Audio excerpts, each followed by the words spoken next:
ರಾಜ್ಯದಲ್ಲಿರೋ ಸರ್ಕಾರಿ ಶಾಲೆಗಳ ದುಸ್ಥಿತಿ ನೋಡ್ತಿದ್ರೆ ನಿಜಕ್ಕೂ ನರಕ ಅನಿಸ್ತಿದೆ. ಯಾಕಂದ್ರೆ ನಿತ್ಯ ಶಾಲೆಗೆ ಹೋಗೋ ಮಕ್ಕಳು ಜೀವ ಕೈಯಲ್ಲಿ ಹಿಡ್ಕೊಂಡು ಪಾಠ ಕೇಳ್ತಿದ್ದಾರೆ. ಸಮಸ್ಯೆ ಕೇಳಿದಾಗ್ಲೆಲ್ಲ ಶೀಘ್ರದಲ್ಲೇ ಪರಿಹಾರ ಕಲ್ಪಿಸ್ತೀವಿ ಅನ್ನೋ ಅಧಿಕಾರಿಗಳು ಮೂಗಿಗೆ ತುಪ್ಪ ಸವರೋ ಕೆಲಸ ಮಾಡ್ತಿದ್ದಾರೆ.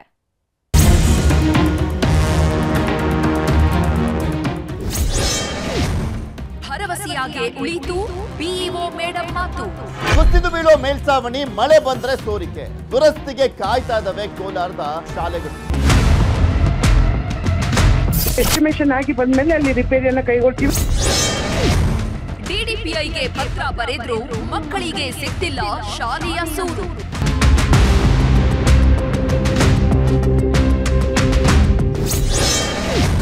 ಕಣ್ಣು ಬಿಡದ ಅಧಿಕಾರಿಗಳು ಬಡಿದೆ ಬಿಸ್ತಿದೆ ನ್ಯೂಸ್ 18. ಶಾಲೆಗಳು ಬೀಳ್ತಾ ಇದ್ರೂ ಸಚಿವರು ಮಾತ್ರ ಸೈಲೆಂಟ್. ಮಕ್ಕಳ ಜೀವಕ್ಕಿಲ್ವಾ ಗ್ಯಾರಂಟಿ? 1.5 ತಿಂಗಳಿನಿಂದ ಶಾಲೆ ರಿಪೇರಿಗೆ ಮುಂದಾಗಿಲ್ಲ. ಮಕ್ಕಳ ಜೀವಕ್ಕಿಲ್ವಾ ಗ್ಯಾರಂಟಿ? News 18 ground report. ಕೆಲವೊಮ್ಮೆ ಸರ್ಕಾರಿ ಅಧಿಕಾರಿಗಳು ಕೊಡೋ ಭರವಸೆ ಅಂದ್ರೆ ಮೂಗಿನ ಮೇಲೆ ತುಪ್ಪ ಸವರಿದಂತೆ. ಜನರ ಕಣ್ಣೊರೆಸೋ ಕೆಲಸ ಆಗೋದೇ ಜಾಸ್ತಿ. ಸರ್ಕಾರಿ ಶಾಲೆಗಳ ವಿಷಯದಲ್ಲೂ ಆಗ್ತಿರೋದು ಇದೆ. ಸರ್ಕಾರಿ ಶಾಲೆಗಳ ಅವ್ಯವಸ್ಥೆ ಬಗ್ಗೆ ನಿರಂತರ ಅಭಿಯಾನ ಮಾಡ್ತಾ ಇರೋ ನಿಮ್ಮ ನ್ಯೂಸ್ 18 ಅಧಿಕಾರಿಗಳನ್ನ ಬಡಿದೆಬ್ಬಿಸೋ ಕೆಲಸ ಮಾಡ್ತಾ ಇದೆ. ಬರೀ ಅಧಿಕಾರಿಗಳು ಮಾತ್ರವಲ್ಲ, ಜನನಾಯಕರ ಕಣ್ತೆರೆಸೋ ಕೆಲಸವನ್ನೂ ಮಾಡ್ತಾ ಇದೆ. ಆದ್ರೆ ಕೆಲ ಅಧಿಕಾರಿಗಳು ಮಾತ್ರ ಭರವಸೆ ಕೊಟ್ಟಂತೆ ಮಾಡಿ ಕೈ ತೊಳ್ಕೋತಿದ್ದಾರೆ. ಇನ್ನೊಂದು ವಾರ, ಇನ್ನೊಂದು ತಿಂಗಳಲ್ಲಿ ಸಮಸ್ಯೆ ಬಗೆಹರಿಸ್ತೀವಿ ಎಂದವರು ಮತ್ತೆ ಕಣ್ಣೆತ್ತಿ ನೋಡ್ತಿಲ್ಲ.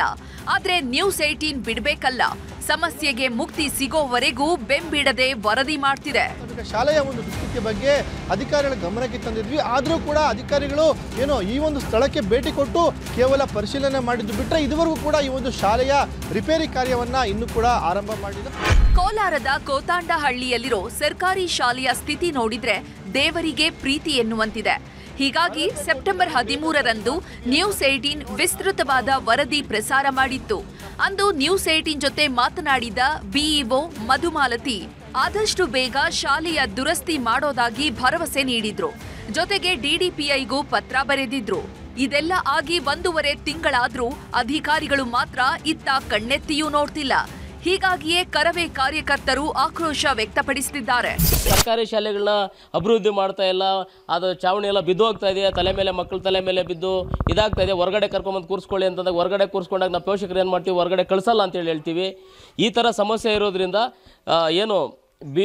ಬಿ ಒ ಆಗಿರ್ಬೋದು, ಸಂಬಂಧಪಟ್ಟಂಥ ಅಧಿಕಾರಿಗಳು ಯಾರೇ ಆಗಿರ್ಬೋದು, 1 ತಿಂಗಳಾಗಿದೆ ದೂರು ಕೊಡು. 1 ತಿಂಗಳಿಂದ ಯಾವುದೇ ರೀತಿಯ ಕ್ರಮ ತಗೊಂಡಿಲ್ಲ.